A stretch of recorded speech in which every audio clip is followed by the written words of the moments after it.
How to stop Spotify from lowering volume automatically.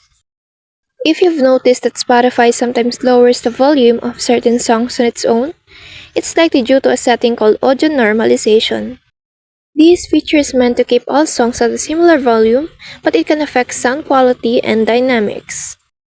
To stop this from happening on mobile, open the Spotify app. Tap your profile picture in the upper left corner, then tap on the Settings Privacy option. Scroll down to the playback section and look for a setting called volume normalization or similar term.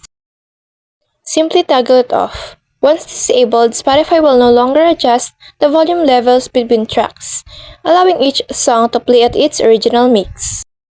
Disabling this feature allows songs to maintain their natural volume range, so you'll hear music exactly the way it was intended, whether it's a soft acoustic intro or a loud beat drop. And that's all for this video. I hope this helps. Thank you.